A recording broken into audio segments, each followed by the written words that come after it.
So, the reason that you keep attracting toxic partners isn't because there's only toxic people out there.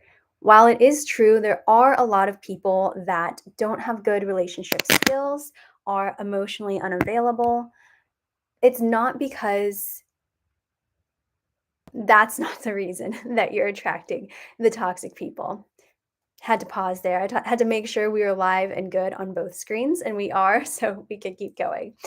So, the real reason that you're attracting toxic partners is actually because of these subconscious beliefs that you have and your nervous system that is holding on to these beliefs.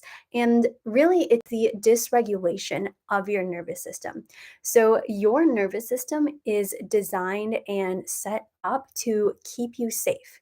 It wants to make sure that you are always in a safe place, that there's no threat, that you're not going to die or potentially be abandoned. The problem is, at some point, usually in childhood, your nervous system started picking up on reasons or causes for you to be abandoned. And then it started logging all of these instances in your nervous system and in your mind for why that would have happened. It created beliefs around who you are, how you should show up, what you need to do in order to maintain safety in your relationships and not be abandoned. It's really hot in here. Let me turn on the fan real quick. Hopefully I can. Okay, I can't. Oh well, I'm like gonna sweat. Okay, so the reason that this happens is because it's trying to keep you safe. The problem is it starts to see even benign instances or circumstances, situations, interactions in your life as being a potential threat. So it's always scanning for this threat, and it basically has this low form of PTSD because it might think that seemingly benign behavior, maybe it was just a change in facial expression or tone, it might see that as a threat, as somebody attacking you or a sign that somebody is going to leave you. And that is what is going to trigger it and make you respond in a certain way. So, the real reason that you're attracting these people is one, you are trying to replay a circumstance from your past in order to beat it, in order to overcome it, in order to prove that you are worthy of love. So, if in your past, usually childhood, you believed that you had to change yourself in order to be loved, maybe you were told that you couldn't cry or you had to be a good girl or a good boy. And that made you learn that you weren't good enough as you were. You weren't good enough in your natural state, in your authenticity. Maybe you weren't allowed to express your emotions. And that taught you that you have to be what other people want you to be in order to be loved. Because maybe when you expressed yourself authentically, or you had certain emotions that your parents didn't like or approve of, or maybe it was a teacher at school, usually it does have to do with family and your caregivers.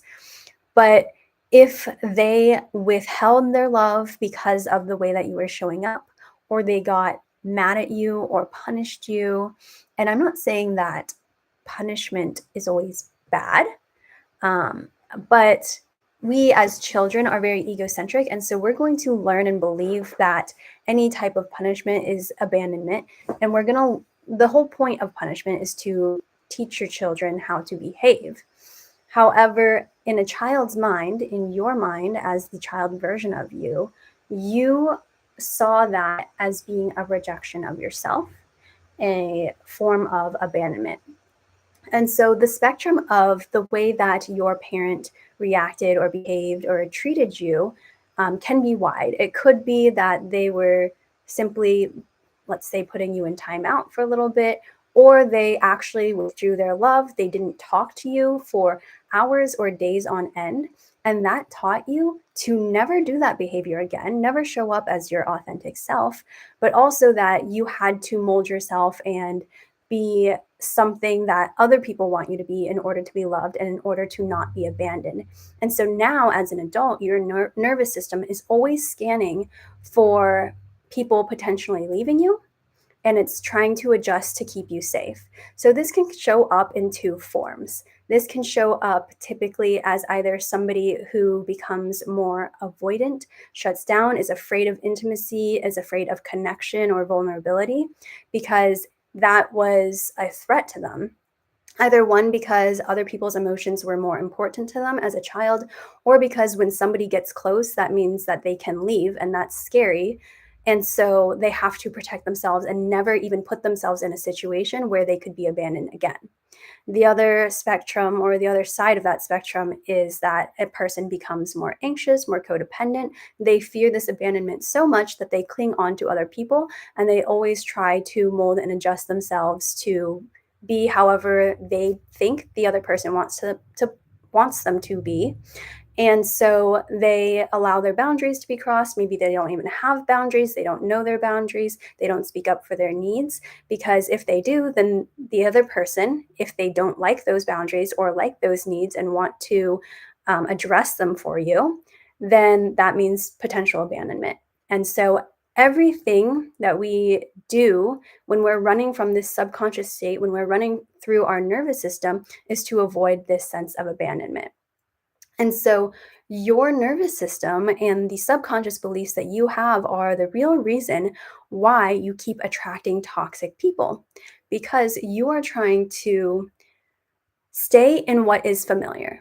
The nervous system likes what is familiar, even if it doesn't feel comfortable.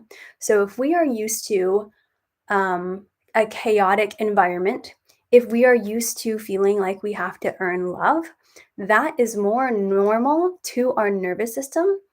We say, oh, that's familiar on this subconscious and unconscious level. And so we are more naturally attracted to that environment or relationship. So, this is why the anxious and avoidant type of dynamic is so common, because the anxious type people are very used to love being conditional or distance, or they're used to being too much in relationships. They're used to having to adjust themselves for the other person to be happy. This is why the avoidant is attracted to the anxious, because they believe that love is smothering, it's too much, that it is overwhelming.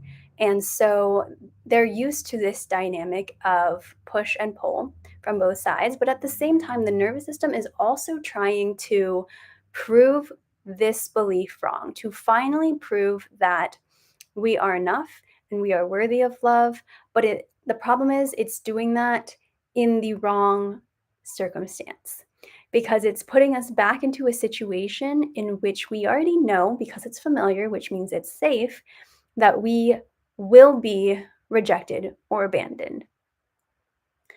So the nervous system, it's doing its best. It wants to keep you safe. It really does. But it also wants to keep itself safe, and it doesn't recognize what safety really is. The nervous system and the subconscious beliefs that you have come from you as a child, come from you being 5 years old, 3 years old, 7 years old.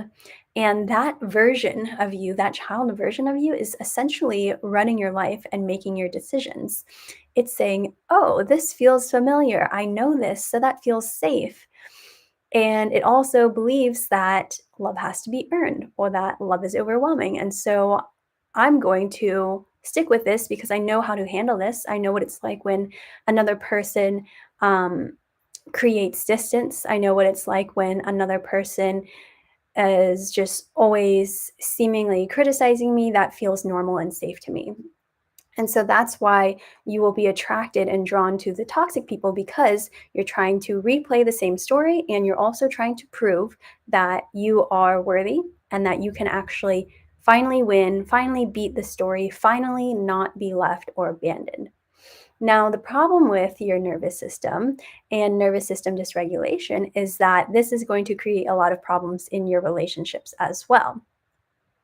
So, your unworthiness, or your feeling of not being enough, not being lovable just as you are, will quietly sabotage you, because you will either not speak up for what you want, what you need, bring up potential issues, conflict, because you are so scared of the interaction that will come from that, from feeling potentially abandoned, from feeling like you're not enough. It is avoidance of whatever trigger you're afraid of. And this will either then lead to more disconnection in the relationship or just complete dissolution of the relationship. The other thing that unworthiness and self sabotage can do is that it can cause you to pull away. So, again, you either don't speak up for what you need, don't bring up the issues that you think are present because you don't want to disturb the peace, or you don't want to face conflict, or potentially be seen as wrong or bad. Other the other thing is you may self-sabotage and then just completely pull away. You the other thing with this is that you might see a healthy person, a more secure person, or a healthy relationship, one with good ingredients, good parts to it, or mm, say characteristics, qualities, the elements that are needed for a healthy relationship. And that can be quite scary because you are not used to something safe, something peaceful. You're not used to somebody wanting to actually show up for you. That may seem scary to you. And so at that point, your nervous system says that is uncomfortable. This unfamiliar, even though in reality it is safer and healthier for you, actually is not safe. They're saying, we don't know how to handle this. It feels a little bit too quiet. And so, what it's going to do is then self sabotage by having you leave the relationship, having you do something to mess up the relationship. It doesn't believe that it is safe in this environment, and it doesn't believe that it is worthy of the love and the peace that it's experiencing. And so it will start to find little reasons as to why this relationship isn't good, and it will cause you to run.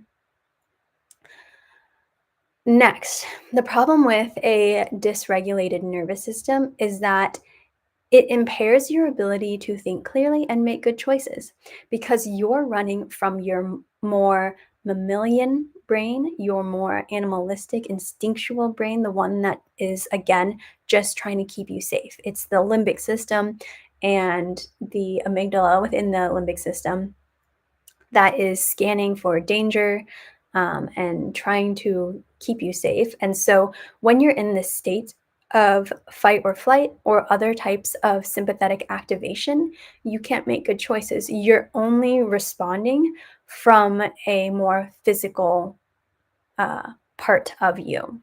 You're not responding from the good decision making part of you, the prefrontal cortex. You're responding from the emotional aspect of you.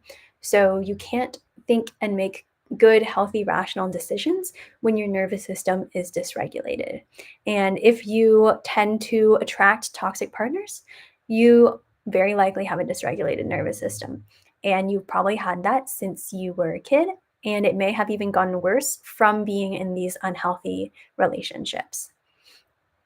Let's talk about the types of sympathetic responses real quick. So we have fight, flight, freeze, or fawn.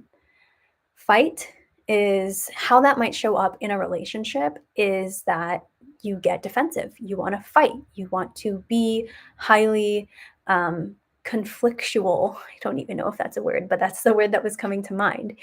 You are ready to basically fight and defend yourself. The next response is flight. So you might want to run away. You might want to shut down and just escape. That's what that looks like. Freeze looks like dissociating, being gone, not feeling anything, not being present. Fawn looks like being people pleasing, molding, saying I don't need boundaries, just doing whatever it is to make the other person happy, regardless of how you feel or what you need. So those are the four main responses of sympathetic activation. You might have a combination. It might show up in one way in one instance and a different way in another instance. Typically, people have one that is their more natural response that they learned from growing up, but you might have a different one depending on the situation and depending on where you are in your journey. And when you are, whichever of these responses you're doing, when you're there, you are living from, again, this mammalian aspect of your brain, from the body responsive part of you, rather than the more developed prefrontal cortex that can make good rational decisions. So, when you have a dysregulated nervous system, you also have very poor communication. When you can't think clearly, you also can't communicate very well.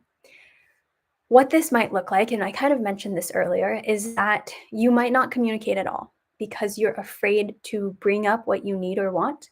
You might, um, that's really the main thing. So you don't communicate at all. That could come from any of the responses that we just talked about. It could come from the fawn response because you want to keep the peace, you want to make sure everything's okay. And when I say keep the peace, we talked about peace feeling unsafe. It's really not peace that you're keeping because you're holding back what needs to be talked about. So you're keeping a pseudo version of peace, or what you think is peace, because you're not having outright conflict. But really, it's not peaceful because you know there's something that needs to be addressed. Your partner probably knows that there's something that needs to be addressed, and you're just sweeping it under the rug. And maybe you learned that that's how you're supposed to do things. Maybe that was the culture in your family growing up. And so you're used to just ignoring something. And again, that is what is familiar and safe to your nervous system. The other thing is maybe you can't take the intensity of having the real conversation that will actually bring you closer. You're afraid to be vulnerable. You're afraid to put yourself out there where you could potentially be criticized. The thing is, if that is the fear, you're much more likely to be sensitive to criticism as well. And you're more likely to see something that is being said as criticism, even if it's not, because of this dysregulated nervous system, because you're always searching and scanning for danger. So that is the problem with this state of dysregulation. And really, if you're not working on it, and we'll get to this more at the end, if you're not working on regulating your nervous system on a regular basis, if you're not doing it in the moment where there is a lot of emotion or conflict or discomfort, then you're going to stay in the same place. So it's really important to have a regular nervous system regulation practice so that you become healthier overall, but you're also doing it in those times where there is more discomfort, because there will be less discomfort by regulating your nervous system on the regular. It won't fluctuate as much. So the other thing that can happen, as far as sabotaging communication with a dysregulated nervous system, is that you might become explosive. You might say things you don't mean. You might lash out, whether it is verbally or physically. You are going into fight mode. And that isn't going to be a productive conversation for you. It's not going to bring you closer to your partner because, like I said, you can't think when you're in this state and you're becoming explosive. The other thing when you're dysregulated is that you might become defensive. And we talked about this a little bit too. This is that self-preservation, that making sure that you're okay, and you might pull back even. And when you're in this defensive state, when your nervous system is dysregulated, you can't have a healthy conversation. You can't fully hear and understand what your partner is trying to say to you or trying to convey to you. So it really blocks off communication. And half of communication is understanding. So if you're in this defensive mode, you're not open to hearing the other person. You might even hear things that they didn't say. And that's a problem too, because your brain is starting to create other stories. You're extrapolating things from their words that they didn't say. And because you can't communicate, you're not in a state of understanding, it's actually going to create more distance between you two. If you are good at communication, if you can stay regulated within your relationship, these types of conversations, this type of potential conflict, but really it's not conflict, it's disagreement or a needing to come to some understanding, it will actually bring you closer together because you will understand each other better. But the problem is you can't do that, or it's much more difficult to do that if you don't have a regulated nervous system already.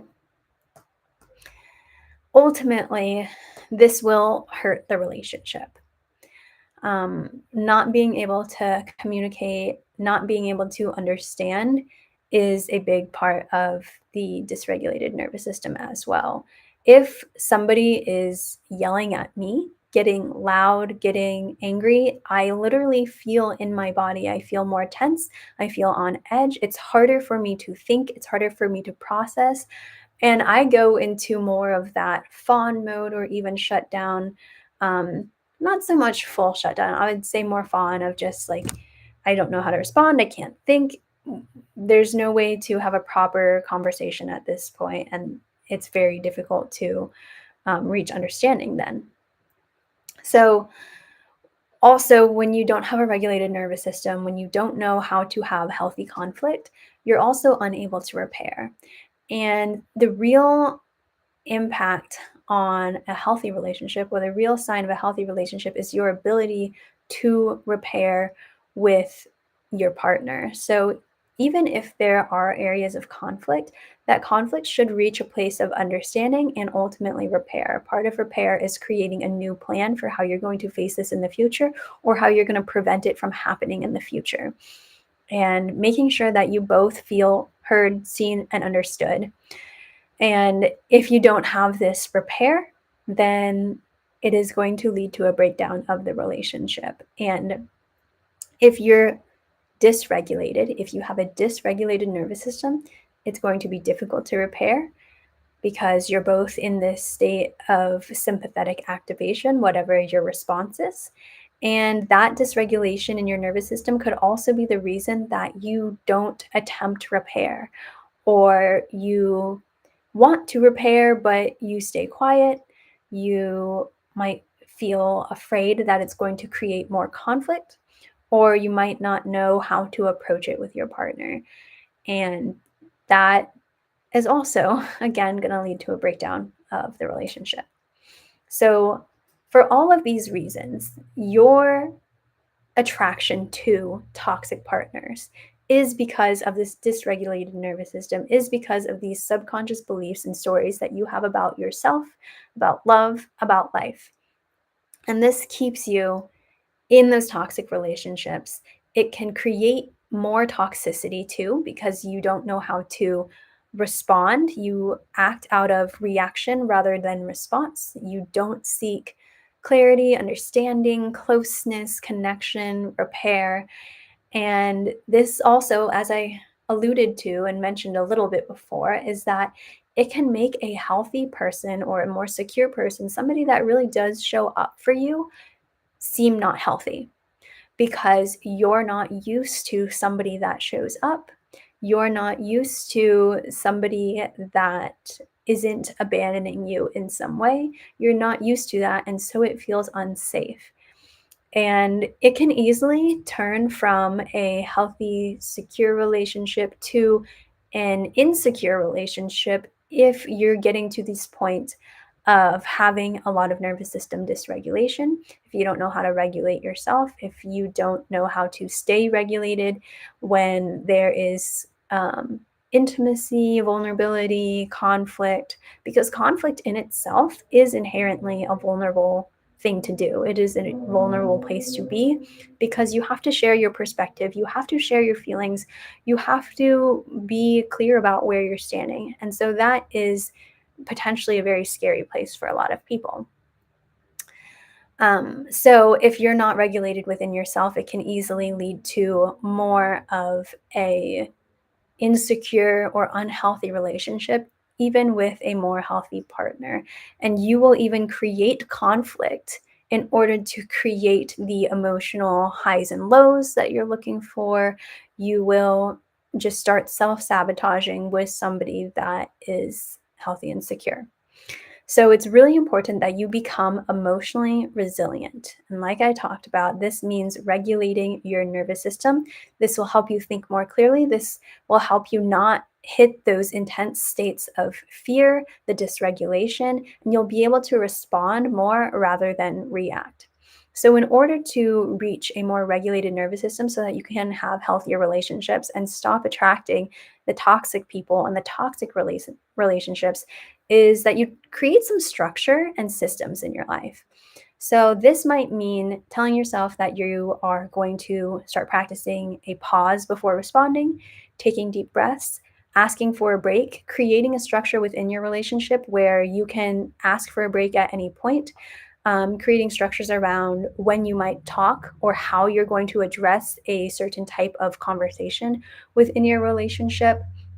You create structure around how you can be vulnerable, how you can talk to your partner, or you also might create structures around, okay, what boundaries do I have? What is the consequence to these boundaries? What deal breakers do I have? How am I going to respond if this does show up with the person that I'm dating or in a relationship with?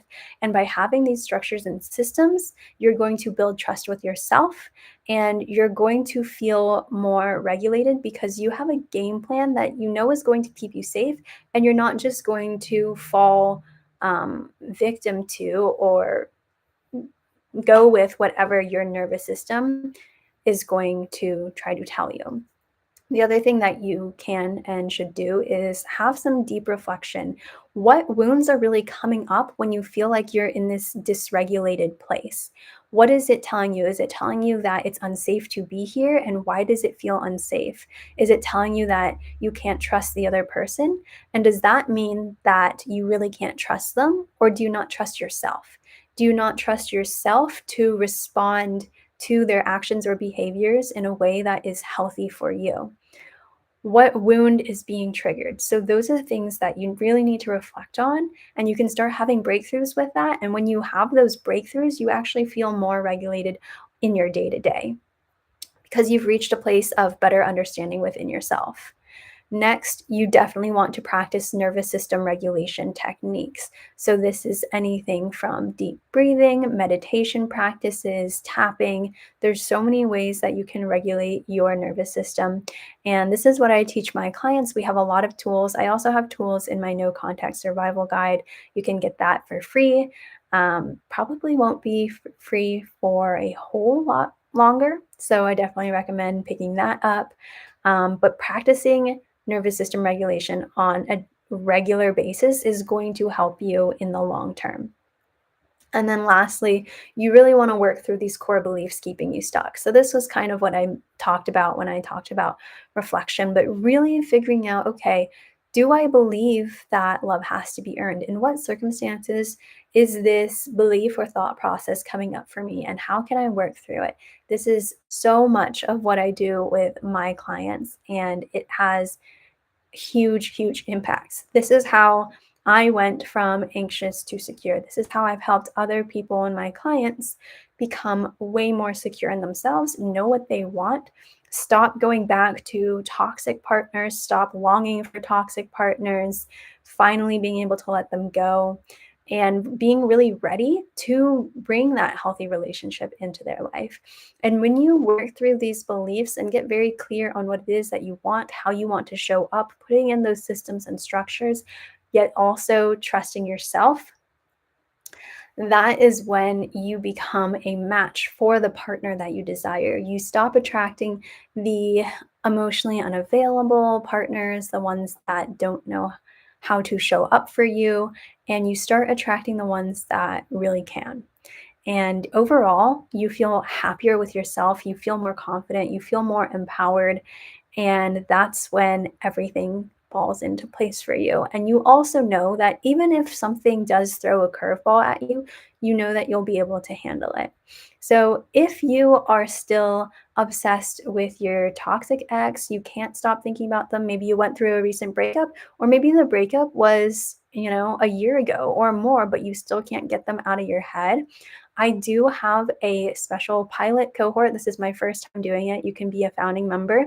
What we're going to do is help you detach from your ex in 28 days.